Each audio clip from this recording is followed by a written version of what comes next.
at that, y'all. I couldn't even wait till 3:15 to get started. I had to start early, even though it's only a few minutes.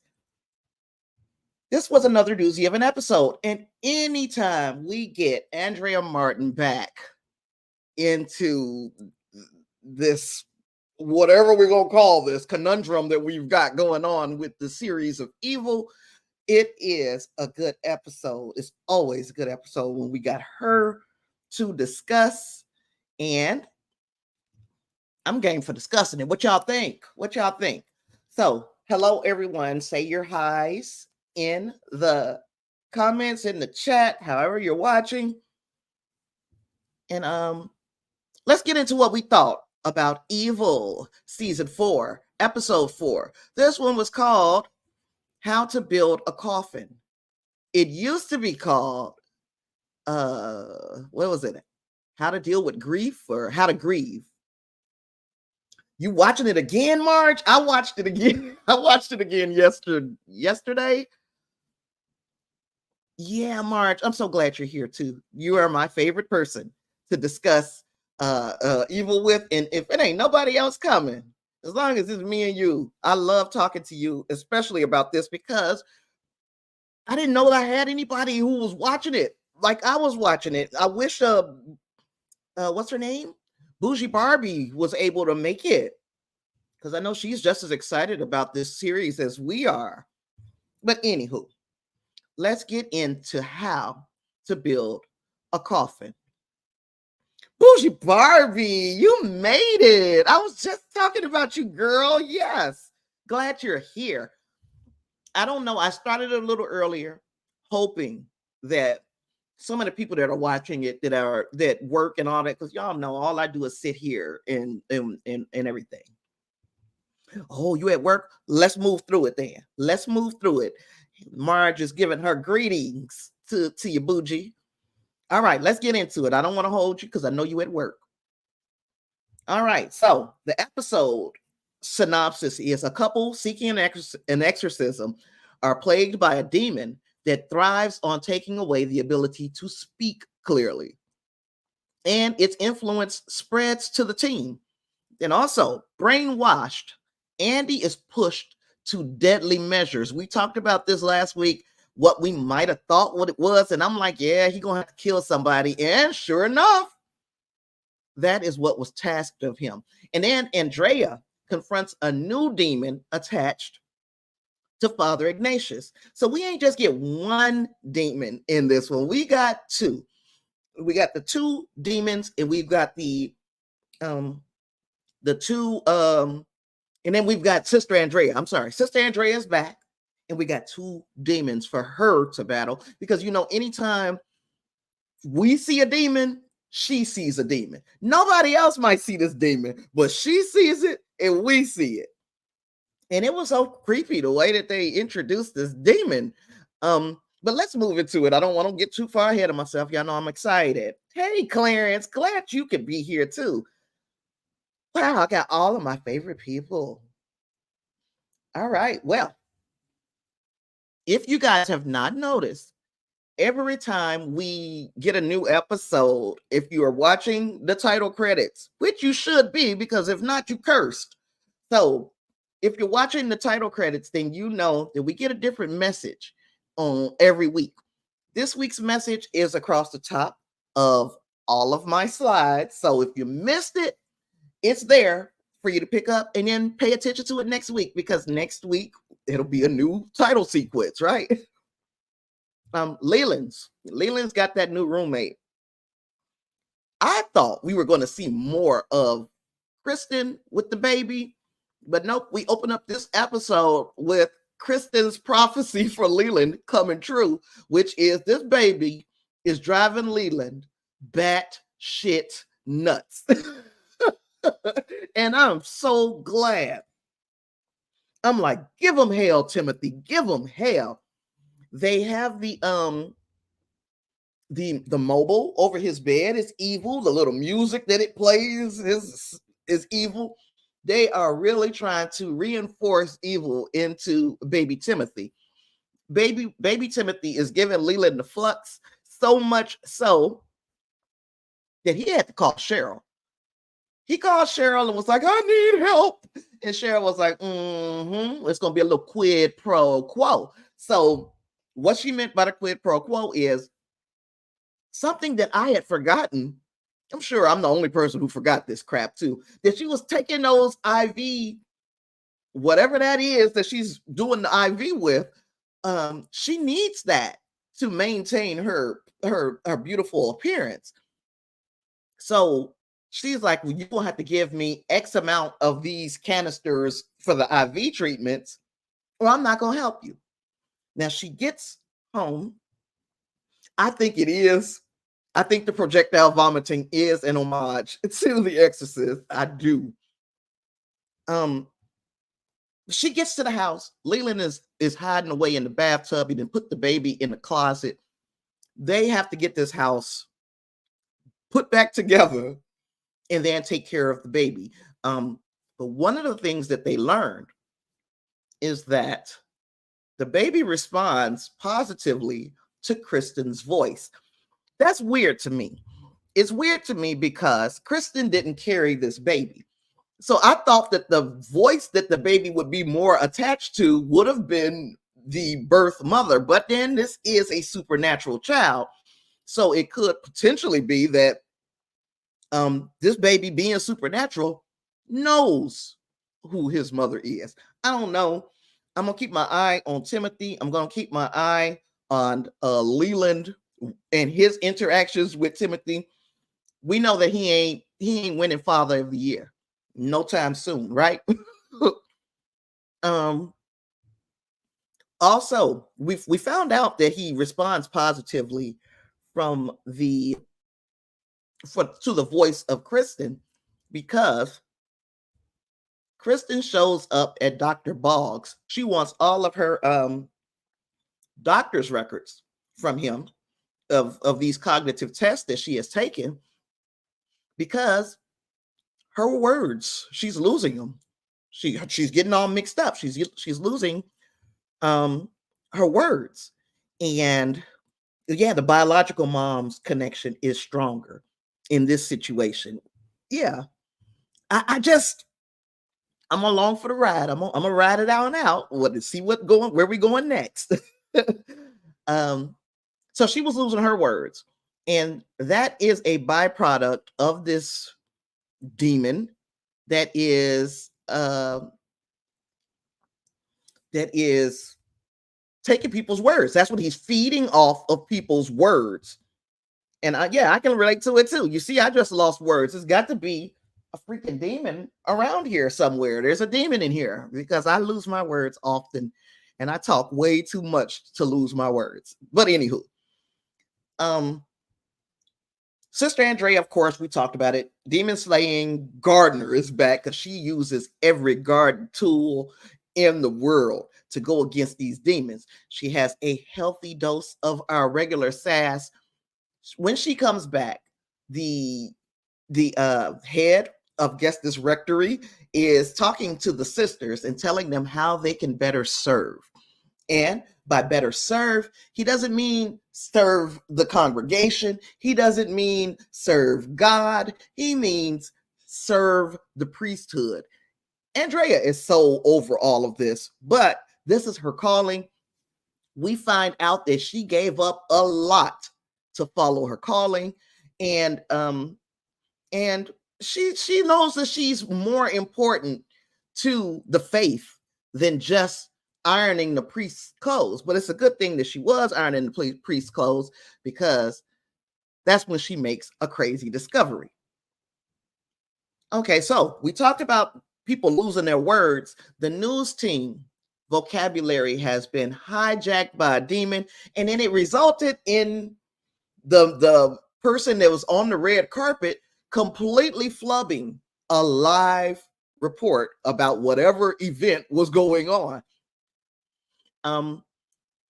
This gentleman and his wife sought out the help of Kristen, David, and Ben, and Father Ignatius, because they were like, look, we don't think that this is the case. However, even if it's a placebo, we want an exorcism done in order to, rule that out as a possibility of why he is losing his words.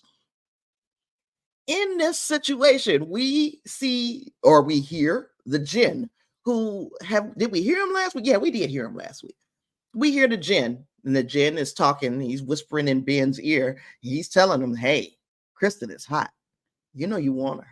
You know you want her. And he also seems, the jinn, Kareem, he also seems to be wanting to put a wedge between Ben and David. He's telling Ben, they never take your ideas seriously. They always dismiss the things that you say. He is trying to influence Ben and his relationship.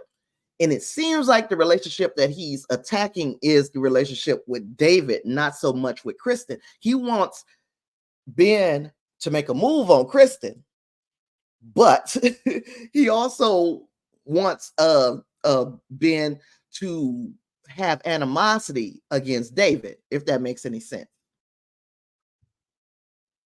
Is the wife Kristen's cop friend from the first season? She seems familiar.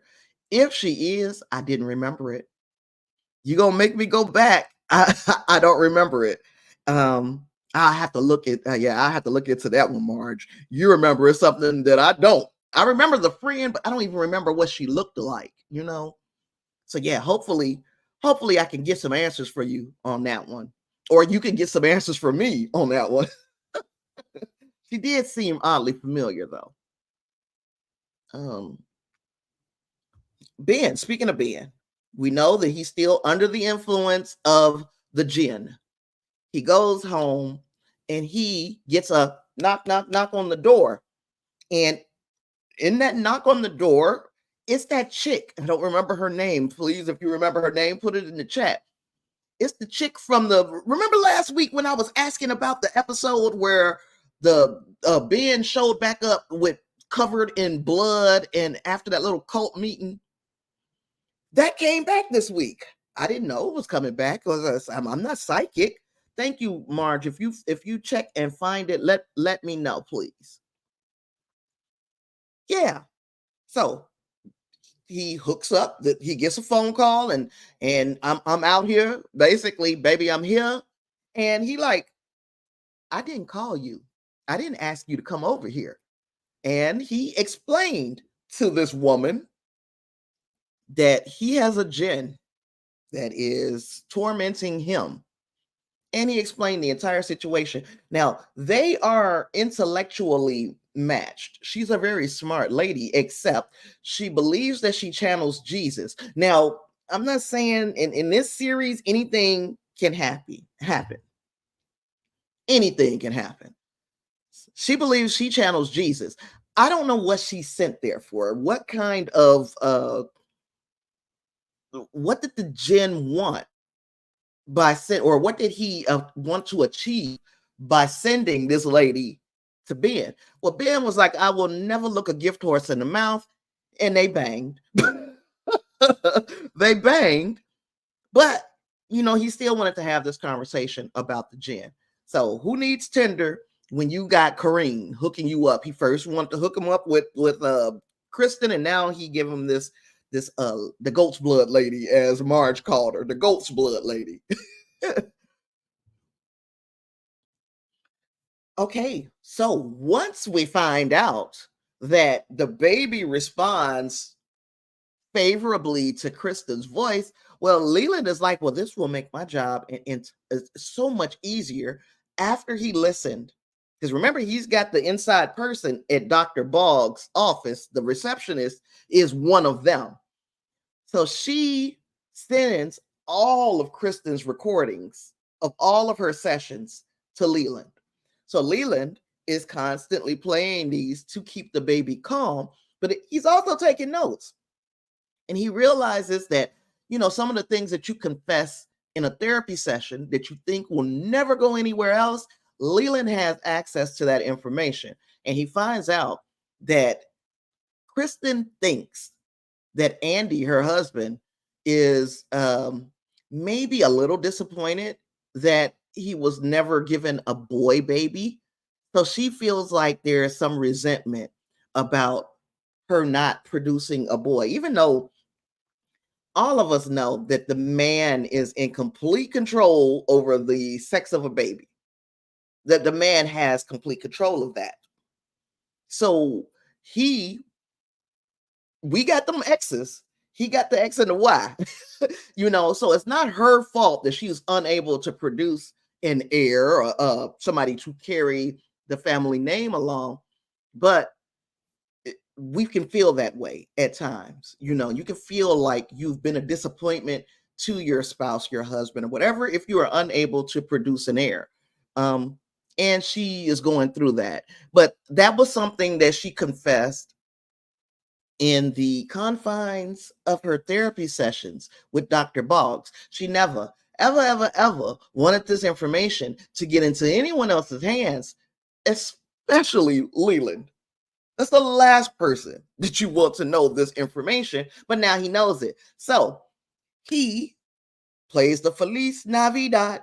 He plays that little song, and that makes Andy, who was all of a sudden, he's doing some housework, but he stops everything and goes to see what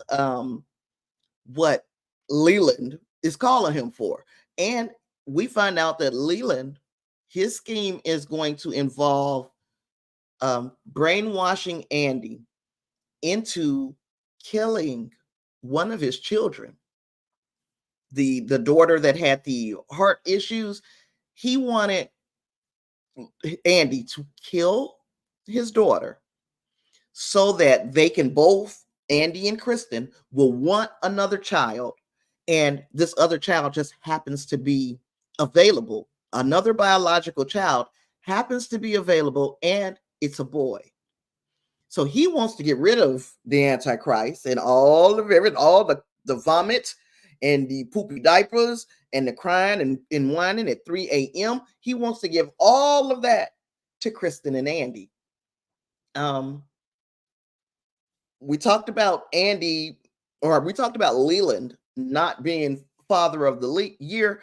If he was able to talk Andy into this, he'd probably be a little worse than Leland. Oops, sorry. Let us move on. So we find out that Father Ignatius had been having a rough time. He's not sleeping well, so at night. So he ends up sleeping an awful lot during the day. He feels weighed down. Well, we find out what the reason is. And the reason is there's a freaking demon that burrowed himself into Father Ignatius' side. Of course, the only person who can see this is Sister Andrea. So here's my question, because we see it too, of course. Is Sister Andrea, is she mentally ill, or is she really the only person who can see and combat these demons? I think she can really see the demons and she's really fighting something. But to everyone around her, it looks like she might be a little touched. But she sees this demon who has burrowed through the clothing of Father Ignatius, and now it's on. The wife is not Kristen's cop friend. I appreciate that, your speedy response, because I don't remember the cop friend's face. So I'm glad it wasn't her, because I would feel really bad. Sister Andrea lures the demon out of Father Ignatius with a bowl of marshmallows. And I did not know that demons like marshmallows. Claire said, wow, there's some real ish going on at this show. I can't believe the words y'all are saying. I can't believe them either. This show is crazy. Bougie says, yep, I'm worried about the sister. I think she's really seeing demons, but it really could look like just mental illness, and Justice says he believes that she can see these demons as well. She has the curse/gift of being able to see them. I'm gonna call it a gift, because she has not been defeated yet. Sister Andrea is undefeated. She is the heavyweight champion of the world in battling demons. So she pulls out the marshmallows, the demon comes out, and then she compels the demon to tell me everything. Tell me who you are and what you are a demon of. And he had to tell her. So that's telling me that at least in her mind, if this is a manifestation of mental illness, at least in her mind, she has the power to compel these demons to tell her what she needs to know. They can't lie to her. So the demon says, my name is Tommy. I'm the demon of grief. And he is eating little parts of Father Ignatius out and then replacing those parts with stones. So this is why Father Ignatius has this weighed down feeling. He has unprocessed grief. I know the feeling. I found myself, I lost my dad. It's been about 3 years now, almost 3 years. And I cry regularly. But that's the difference between me and Father Ignatius, is that I'm processing my grief. Father Ignatius being a man of the cloth and also being a man. He kind of is holding on to his grief. He's choosing not to discuss the fact that he lost his friend. I know more. I actually think they were more than friends. Is that where the way everybody else is reading this? Is that there was, even though these are men of the cloth and that they are not in a relationship with one another per se, that these two men had chosen one another. They loved one another. And the love is not it's unnatural to a Catholic priest to have these feelings towards another man, or without repercussions from the church, because the church is supposed to be all against it, even though we know some things go on. But anywho, Marge says it's cool that the demon of grief is filling Father Ignatius with rocks to weigh him down. Yep. And you know what that feels like. All of us know what it feels like to feel weighed down by grief or by a problem or whatever. And to think that there's a demon literally putting rocks inside of you to make you heavier as they take out little bits of your flesh. They're slowly killing you. So Bougie Barbie said, yeah, she does believe that there was something, romantic on the behalf of Father Ignatius. He had deeper feelings for, I forgot the other father's name. And they loved each other. So Marge is like me. She thinks that they loved one another, but they just couldn't. That's got to be heavy as well. You can't come out and openly be in love with this person because it's totally against the vows that you have taken as a Catholic priest. It's unfair, but it's true. So maybe, this is also something that is weighing very heavily. He can't talk to anybody about it because somebody might discover he had these deeper feelings for the Monsignor. That's a kidney stone demon. Hi, Angus. Yeah. He's a stone demon. We can be kidneys and bladders, and he could be all kinds of stones because he was weighing Father Ignatius down. Well, we talked about Leland and his demand on Andy. Andy goes home and he is armed with a syringe. The syringe is filled with some type of medication or poison that will cause cardiac arrest in his daughter if he injects her, as Leland has commanded him to do. Leland tells him to go between her toes with this needle, deliver the medication, and then leave the room because she'll be dead by the morning. But we saw, even when Leland was given these directions, the power of a real father and his love for his children. Because even though he has been brainwashed, even though he has been deceived, even though he is basically a Manchurian candidate. He fought against the programming, so much so that even when he was laying on the table, when Leland was giving him his directive, he was crying. I don't even think Leland realized that he was crying, that he had emotion about what he was being asked to do, but it actually looked like Andy was going to do it. I had a feeling that he wasn't, and I had a feeling that he was going to do exactly what he did, which is he goes into the room at 3 o'clock in the morning. His daughter is in the bed. He goes, he pulls her sock off, takes the syringe, and tries to give her the injection, but he could not, because that is the difference between Andy and Leland. There is not only biology, there is actual parental love going on, and Andy can't do it.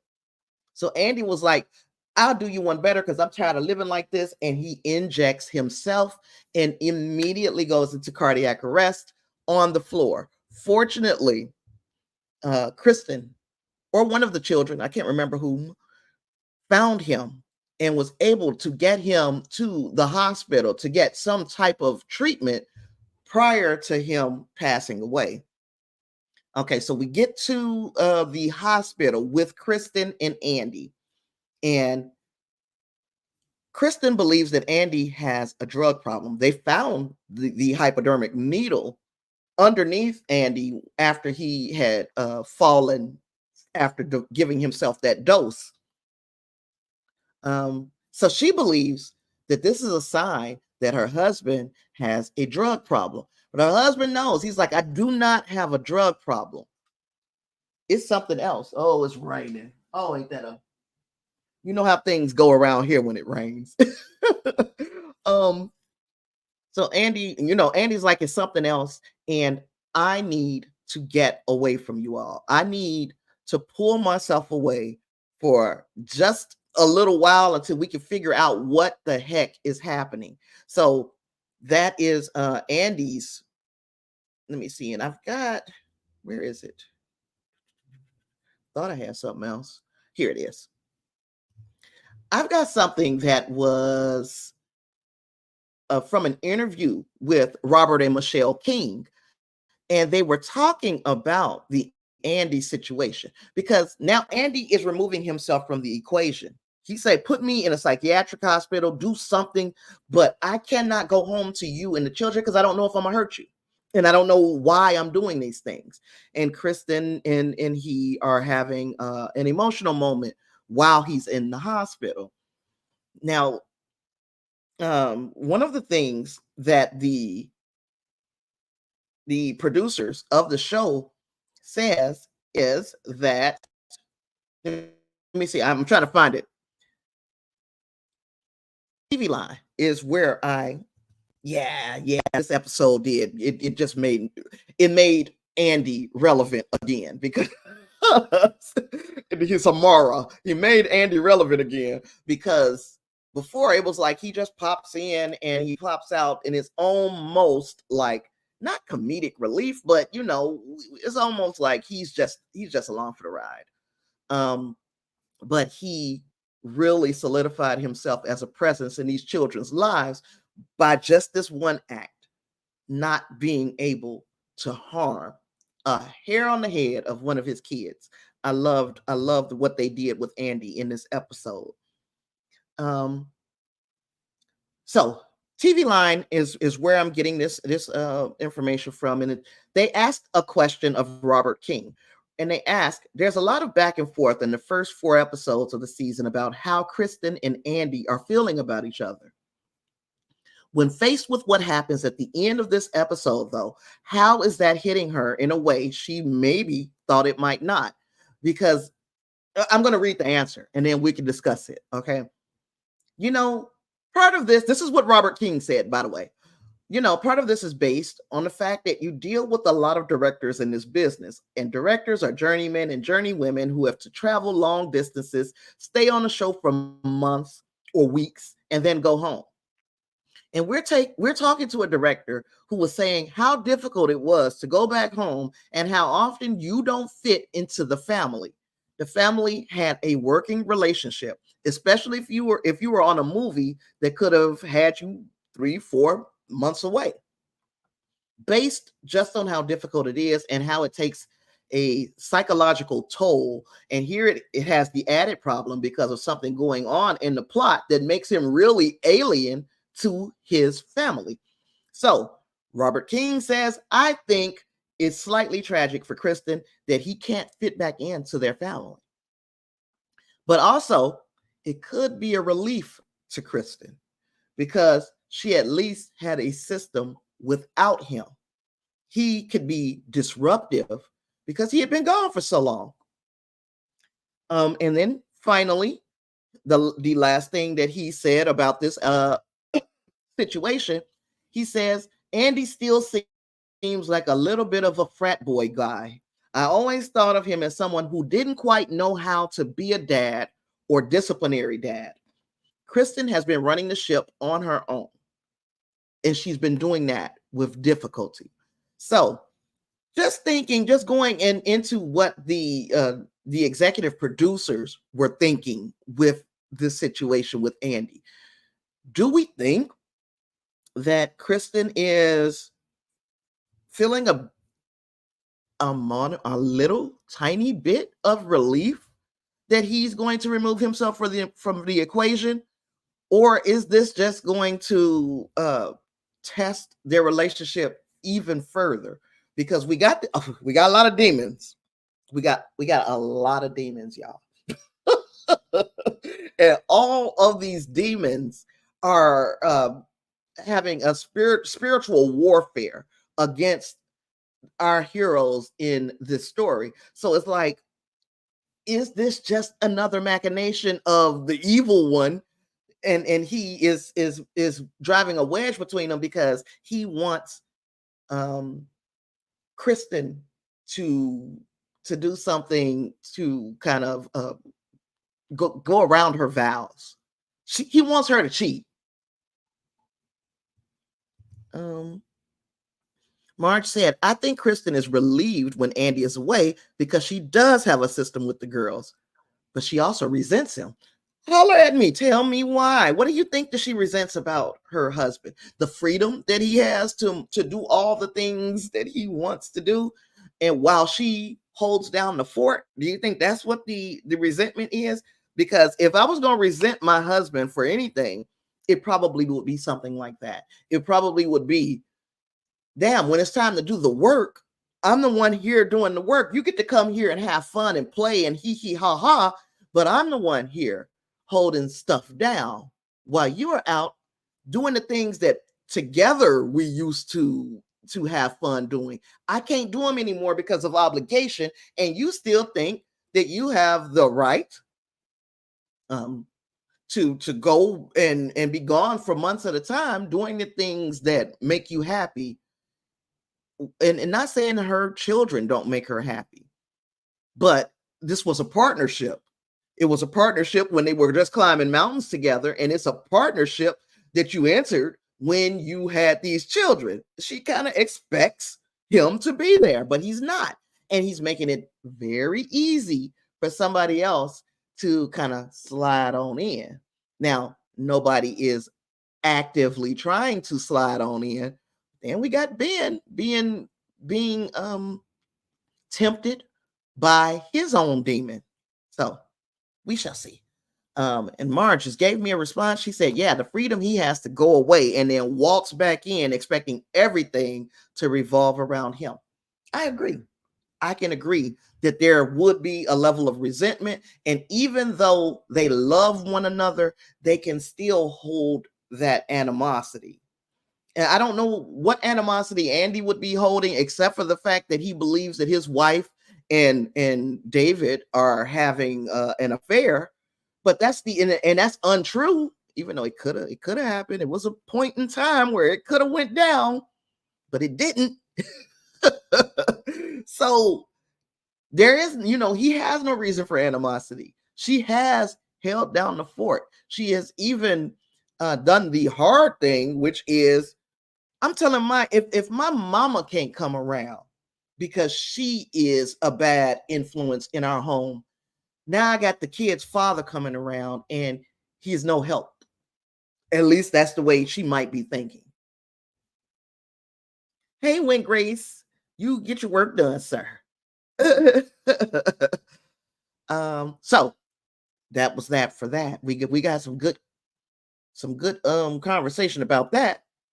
Now, Sister Andrea exercises the demon of words by stabbing him with a cross and exploring his inside with some shears. It was gross, but it was effective. Um, we had this exorcism, and you got everybody trying to do their part to exorcise this demon. And first and foremost, they wouldn't even known that this demon was truly there if Sister Andrea hadn't told them.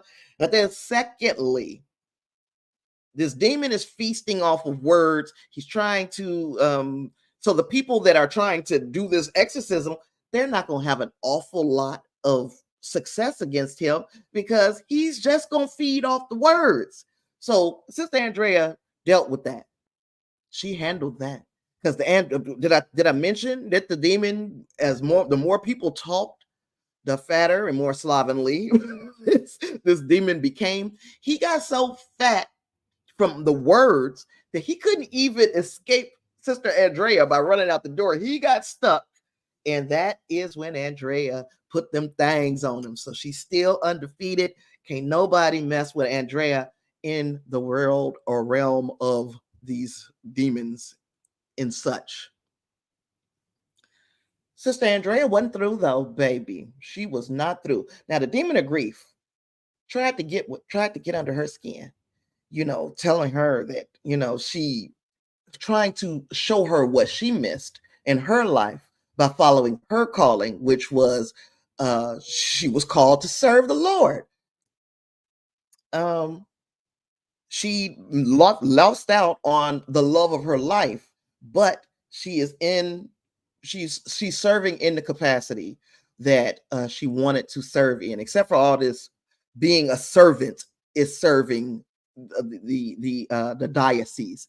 No, she has a much higher calling than just being the cleanup woman, because that's what a lot of these nuns had been relegated to. Sister Andrea is a prodigy. She is somebody who has far more power and far more importance to the church than just washing windows and mopping floors, cleaning the Monsignor's suits. Now, does that make her a mother superior? I have to do a little pun. I feel very Cal Jones-ish, and if you guys know who Cal Jones is, then you guys know how much he loves puns. Sister Andrea, she got with the demon of grief really simply because she got Father Ignatius to talk out his grief. Father Ignatius didn't like Sister Andrea. There was something about her presence he did not like. But when she sat down and was like, I miss the Monsignor, she gave him permission to talk about his feelings. And they had a lively conversation where they could even talk about the things that they disliked about the father who passed away. They could even talk about the things that they disliked about him with uh, a fondness. You're not going to get that. People who can get under your skin, you're not going to get that from just anybody. And you might miss it. Somebody who can give it just as much as they can take it. Sister Andrea, she genuinely misses the Monsignor, but she knows that he was special to Father Ignatius. So she used her compassion to help heal Father Ignatius, this hole that was inside of him.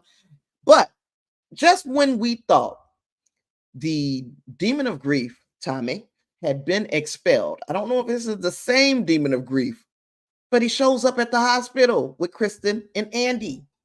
The demon of grief is hanging around Kristen and Andy. So who who are they going to end up grieving? A, or are they grieving the demise of their relationship? Do we think Andy is going to be around? Do we think Andy is going to kick the bucket? I don't think they would have saved him in this moment to have him pass away later. But I mean, the demon of grief is hanging around. And we do grieve when we lose relationships. So it could be that grief that the demon of grief is looking to feed off of. Let's pick it up. Angus says ecclesiastical Latin might do the trick. Words are words. Badass demon slayer. We just gonna call her Bads. Bads. Badass demon slayer. Saint Sister Andrea, the heavyweight champion. Sister Andrea will recruit Lynn, yes, the eldest daughter, as another demon slayer. Yes, I can see that happening. And I'm surprised that we didn't get into a little bit of Lynn's story here. But I mean, it's not hard to believe that we didn't get into it because, we still got 10 more episodes to get through. So we got a little time. What do we think each one of these episodes, what is the story that this episode was trying to tell? Grief, of course, we know that grief will kill you. When you are repressing it, grief can kill you. Holding on to it instead of working through it. And we saw Father Ignatius being eaten alive by grief. We also see the whole I lost my words thing was weird, but I don't know what the big message besides the fact that Sister Andrea is a badass demon slayer. I don't know what the other message would have been, except for maybe the importance of Sister Andrea, how the church kind of relegates women to be subservient, whereas she is the most powerful person in this realm, in this universe, the evil universe, because she is able to not only see these demons and point them out to others, but she's also able to slay these demons. Marge also said, I think at some point soon, David and company have to take Andrea seriously. And I'm wondering, does David take her seriously? I think David believes her because he sees some shit too. He sees some things. And, so he knows that there are things out there. I believe David is probably the only person who takes her seriously because she has assisted him in battling demons. That demon with the mosquito net. She told him to put the mosquito net. The demon couldn't get to her.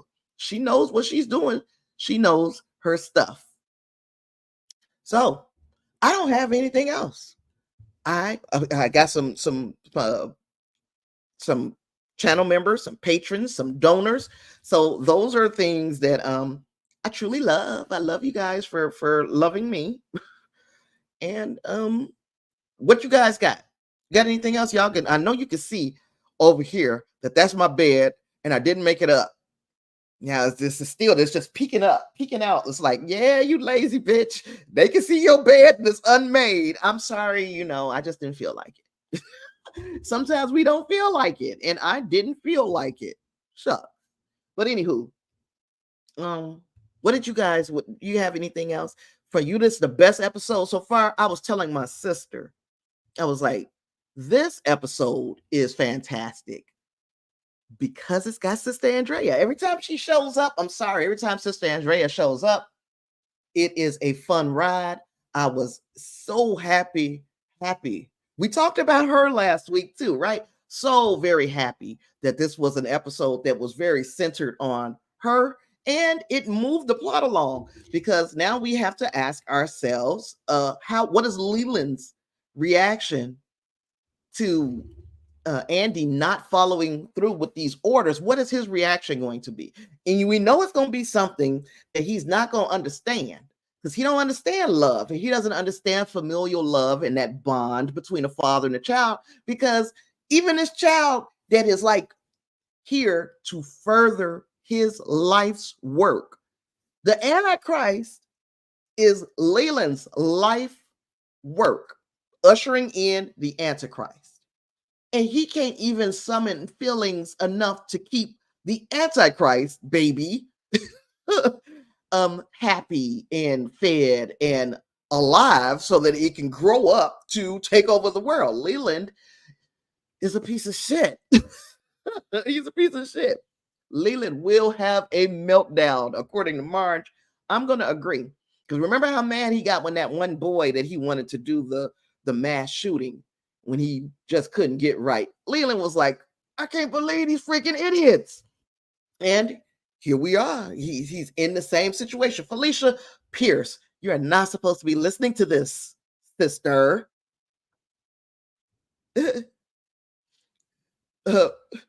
Bougie Barbie said, I can't see your bed, but I didn't make my bed either. Good. We can have a club.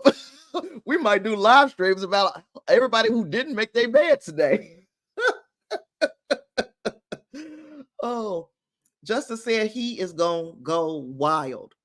All right. So now Cheryl has these first episode 4 grossed me out. It was a lot happened. It was a lot of vomit. There was a lot of projectile vomit and poopy diapers. That's we led off with poopy diapers and projectile vomit. Then we move on to the way the demons were slain. That was kind of nasty too. And then Ben sleeping with that lady that says she channels Jesus. That's nasty. I was grossed out by that. So yeah, there was a lot. It's a lot of nasty stuff that went on in this episode. What are our next episode called? You know, Marge and I were talking last week. We both had different titles for the episode because they have retitled these episodes, and I guess a lot of it is because you don't want to give things away. But I'm like, how to grieve, to turn it from how to grieve to how to build a coffin, but we didn't build a coffin. But you would have been building a coffin if that demon of grief would have had his way with Father Ignatius. We would have been building a coffin because Father Ignatius would have died. He had the, big hole in his side. The only person that could see this big ass hole is Sister Andrea. But aren't we glad we have her? Aren't we glad we have her? I'm so glad that she's here. I'm trying to see what our next episode is going to be called because I didn't look. I think it was something about an airplane, though, wasn't it? Who knows the title? If Marge, do you know it? Marge is my off-screen producer. She's the moderator of my chat. She wears so many different hats. Marge, give it up. Give it up for Marge. She wears so many hats for the program. Let's see. I'm gonna look. Evil season 4. I'm gonna give you guys this name of this. I didn't say nothing about no screen caps. Why are you playing with me? Okay. Season 4, episode 5 is going to be No Name. I got no name here. I do have a synopsis. The synopsis is, damn, wait a minute. That's the wrong date. They got this dated wrong. But anyway, Kristen, David, and Ben traveled to the Vatican with a possible relic from Jesus' cross. The Bouchard girls face increasingly strange and sinister incidents in the house. So, you can't find the episode title either. I thought it was something about an airplane at once upon a time, but it was, they've been changing these titles. Let's see what you looked at. Wikipedia, Marge. I'm just looking at Google's episode guide, and I don't see a title. So we will find out the title, How to Fly an Airplane. So it is How to Fly an Airplane right now.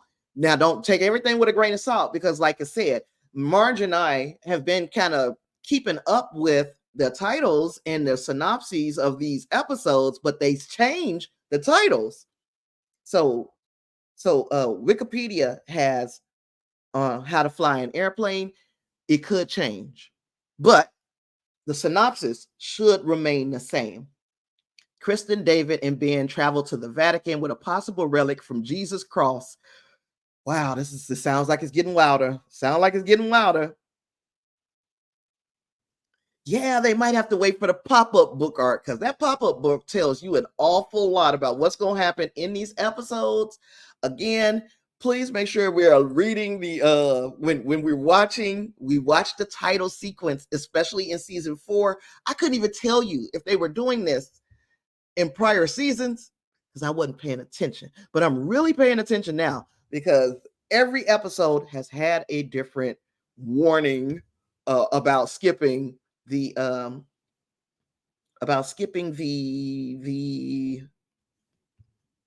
title sequence, title cards. Just to say, you make the chat fun and you and Tasha work hard. We appreciate you both so much. Thank you. I cannot do it without you. You know, sometimes I'm sitting here and talking to my damn self, and sometimes I got 10, 12 people. And I can't wait until we can get a couple more, maybe 20, 30, 40 people in here because I think this is that good of a show. It's got something for everyone. If you like horror and horror adjacent with a little bit of dark comedy, psychological thriller, these types of things, if you like that type of ish, this right here is your jam. So if you're watching this live stream and you've never watched Evil, first off, what the hell are you doing? You're being spoiled. But second off, do yourself a favor. Start it from episode 1. You are going to enjoy it. You can find the first 2 seasons on Netflix. Subsequent seasons are on Paramount Plus, and it's worth the watch. And yes, Marge is saying thanks, and she said it's fun to hang out with you guys, and she does offer an awful lot. Her and Win Grace are my mods. Win Grace is here, but he's quiet because he's at work. And you guys are like the lifeblood of this show.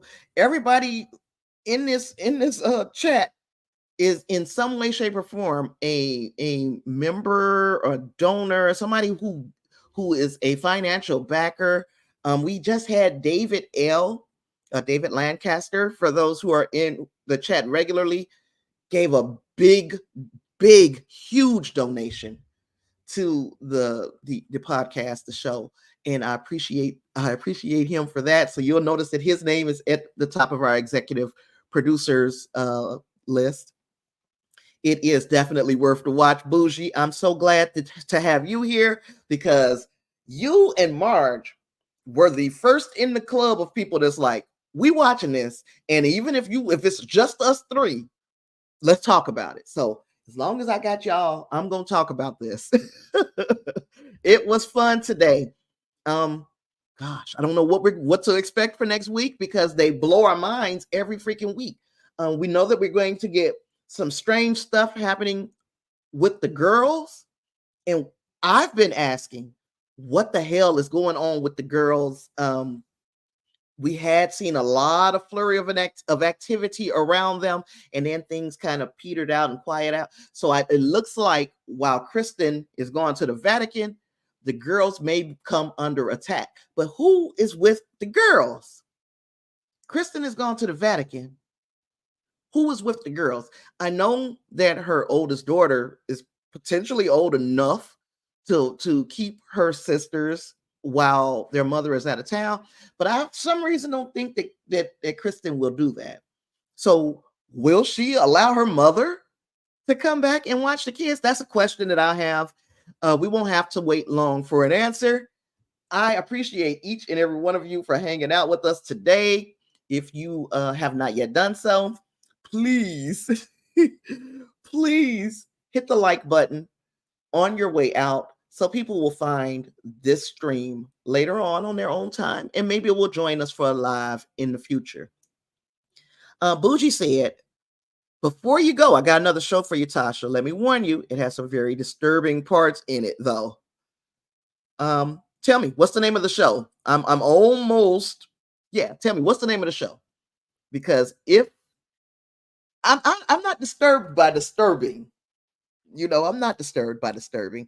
It's and I don't care whether or not YouTube is gonna let me monetize, because sometimes I say stuff that is like it's shooting myself in the foot because YouTube won't let me monetize some of the things that I talk about. But as the audience gets bigger, hopefully our audience will supplement by giving me stars on Facebook or super chats on YouTube. BT Dubs, Bougie Barbie, was one of our super chatters, so she gave us a nice. Oh, I ain't never heard of this one. She gave us a nice donation as well. Bougie Barbie says the show is called Six Schizophrenic Brothers and it's on Prime. Let's take a look at it, and we might end up either tell you what. Even if I don't like it, even if I say this ain't something I can see myself breaking down in its entirety, we can at least do a one-shot review where I talk about the one episode that I watched, or I might do the one-shot review and say we all need to get on, just like we did with Baby Reindeer. We all need to get on board with six schizophrenic brothers. Glad saw the ad for that one. I've never heard of it. There's one that I began watching. It's on Apple TV Plus called Presumed Innocent. That's with Jake Gyllenhaal and some other folks. But that's one that I'm watching on Apple TV Plus while I have that subscription because, I accidentally paid for that ish. And then, The